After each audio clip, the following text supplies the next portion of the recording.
2014, in the summer of 2014, Israel was attacking Gaza, and thousands were killed. And I was in Jerusalem at the time, and I remember walking. I was near Mea Shearim, which is the ultra-Orthodox community in Jerusalem, and on the outskirts are these big boards where they put all kinds of notices and so on. And I was just happened to walk by and notice one of these notices. And it was a notice, kind of a cry to the heavens, what are these Zionists doing once again to the people in Gaza and so on. And it shocked me. This is before I started speaking to you and others in the community. And I stood there, and then I remembered that this community has been rejected Zionism from the very, very beginning.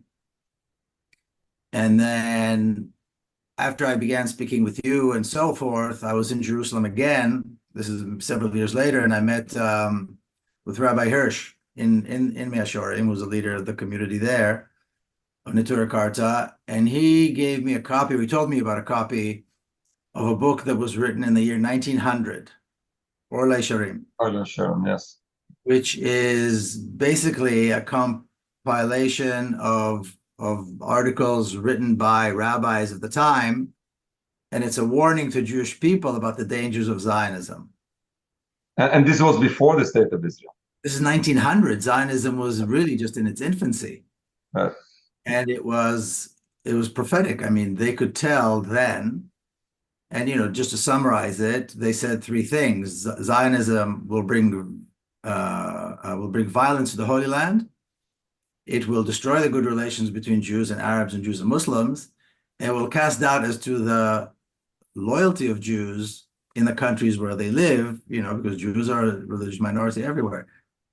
And I was standing there in 2014, realizing that this community knew this so early on, and wondering how, and wondering why, and how was that insight and foresight available so early on. And again, then I saw this book, and I'm still amazed at the ability to see what so many others didn't see, which is that this was going to be catastrophic, not just for the region, but for Jewish people themselves. Can you elaborate on that? Yeah, I didn't live, I wasn't around in the 1900s to see, but I always say that way before the Palestinians felt that the movement of Zionism is dangerous to them, the Jewish leadership in the Holy Land realized what is going on, and they opposed it. The question is why, how they understood this so well.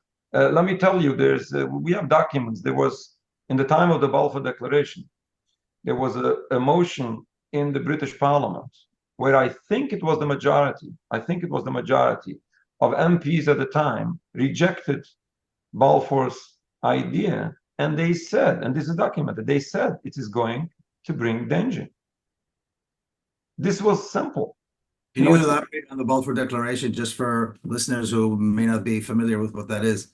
Well, the Balfour Declaration was what in 1890 something, where Lord Balfour of Britain issued a declaration to grant some land for the Jewish people, which this ended up to be the foundation of the coming State of Israel.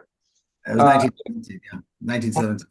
Right, 1917, okay. And by the way, in the Balfour Declaration, he stipulates that obviously this should not affect the indigenous people of Palestine, which was like a condition, which this condition was never fulfilled. And it was a promise by Balfour, who was the Secretary, Minister of Foreign Minister, to a Jewish millionaire by the name of Rothschild.